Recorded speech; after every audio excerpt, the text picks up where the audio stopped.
So last night I was just scrolling through Twitter doing my thing, and someone retweeted a hype video for the 2022 Cardinals season tickets, and as I was watching I thought to myself, did I just see DJ LeMahieu hit a home run off the Twins? What does that have to do with the Cardinals? So someone definitely goofed, just like someone goofed with the Brazil Spider-Man No Way Home trailer.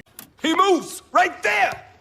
Coincidence? I think not! But either way, what's going on, everyone? It's Fuzzy. Welcome back to yet another MLB recap. We have a lot of spicy things to talk about. Carlos Correa, he called out Derek Jeter and the fact that he was overrated defensively. He even went out to say that Derek Jeter did not deserve a single Gold Glove award. And then also Marcus Stroman, he was not holding back any punches versus Yankees fans. So for whatever reason, Yankees Twitter and social media, it's kind of just mayhem right now. Before we get into those juicy stories, I do want to talk about the littler stories. So we have Gabe Kapler and Kevin Cash coming away with the AL and NL Managers of the Year. I think the NL was a little bit easier because the Giants, they won a franchise record 107 wins after having a pretty overachieving season a year ago in 2020. So good for Gabe Kapler, showing Phillies fans that maybe it was more of the management and the roster as opposed to his managerial skills. But then again, he made some boneheaded decisions, and I'm not going to forget that. Kevin Cash is the first manager in American League history to win back-to-back Manager of the Year titles. I thought Scott Service was going to win it. He is the manager of the Seattle Mariners.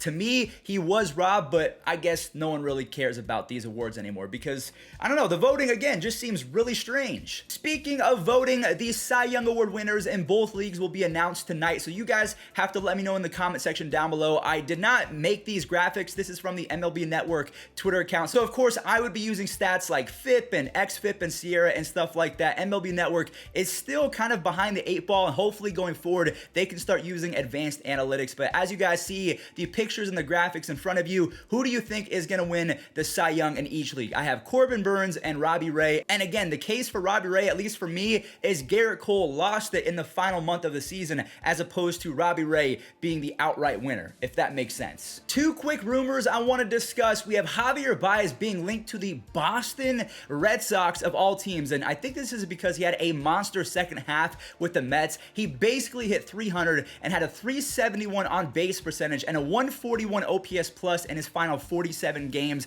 And the biggest reason why the Red Sox are interested is because Xander Bogaerts is not a great defensive shortstop. He has -9 defensive run saves over his last 2 seasons and almost -60 over the course of his career. Now, he has gotten progressively better and better, but he is still not the best defensive shortstop, and his contract is up after 2022. So if they can sign Javier Baez to a 4 or 5 year contract, and if he can keep getting on base, which is definitely his biggest issue, swinging at things outside the strike zone, his chase rate is one of the worst in Major League Baseball history. If he can get on base at a 350 clip and steal 20-25 bags, hit 30 home runs, play elite defense, I mean, he would be a solid replacement going forward for Xander Bogaerts, who is going to get a fat bag, even more than Javier Baez in my opinion. Now, one more quick rumor. This was talked about a lot yesterday. The chatter was going crazy, and I thought it was going to happen, but unfortunately it did not. It's still going on today. The Yankees have been confirmed to have reached out to the Oakland Athletics to try and trade for Matt Olson. So a lot of people have been saying that Gleyber Torres is going to have to be included as well as one of the top prospects and a catcher for the Yankees. Maybe Anthony Volpe. You have Oswaldo Peraza, I think that's his name, and also Austin Wells, who went to Bishop Gorman. My younger brother played against him. That guy is a monster. But if you're an A's fan, would you take that package?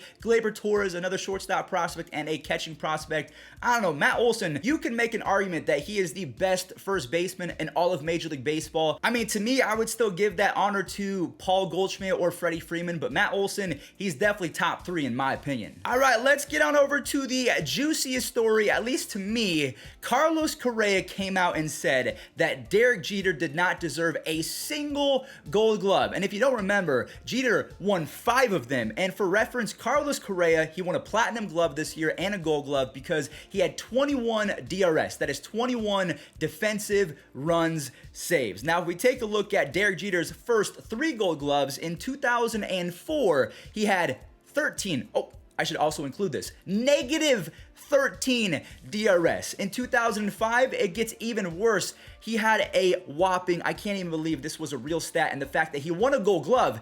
-27. -27.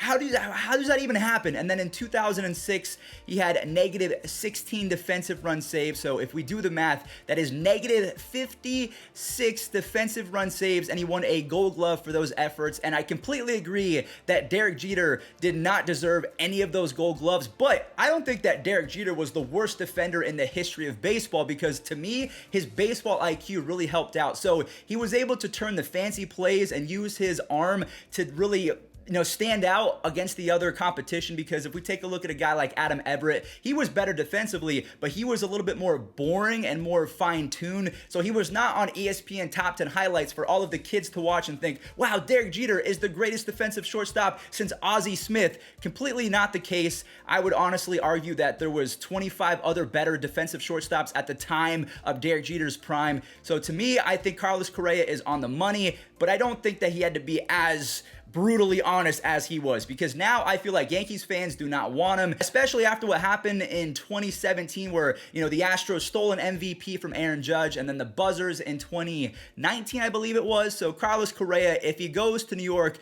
basically expect Jesus to come back, because I just don't see that happening. Staying with New York, we have Marcus Stroman going off on Yankees fans. Again, he was not holding back any punches. So a fan made some fan art and a Photoshop of Marcus Stroman in a Yankees uniform. And Marcus Stroman actually saw this tweet and replied with a GIF of him driving away and laughing, pretty much saying that is never going to happen.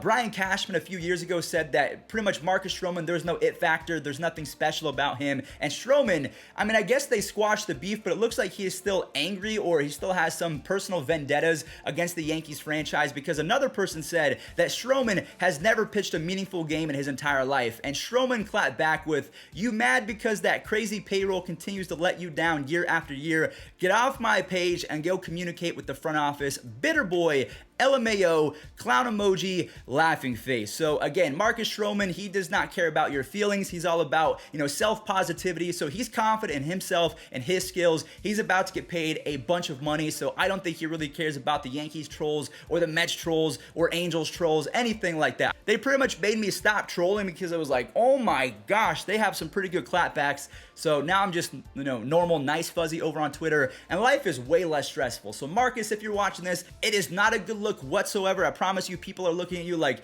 yo, this guy is sensitive, he is thin-skinned. So my best advice, again, he's not watching this, but lay low on the trolling. No one wins in that department, aside from the trolls. But anyways, that does it for today's MLB recap. Thank you all so much for watching. Let me know your opinions in the comment section down below. What do you make of Gabe Kapler and Kevin Cash winning Managers of the Year? Who do you think is going to win the Cy Young in each league? And also, do you think that Derek Jeter is overrated, at least defensively? He made up for it with the stick, because he was one of the better offensive shortstops in baseball history, with over 3,000 base hits, a lot of stolen bases. He just got on base a lot, and in the postseason, it seemed like he got even better, and he was just a fantastic leader. So not to poo Derek Jeter's career, but defensively, yeah, you could name about 99 other shortstops in his prime, even backup shortstops that were better with the glove. But anyways, that's a different story for a different day. Maybe we'll make a full dedicated video on overrated players, whether it's because they were overrated offensively or defensively or altogether. Stay safe out there. Thanks for watching, and peace out.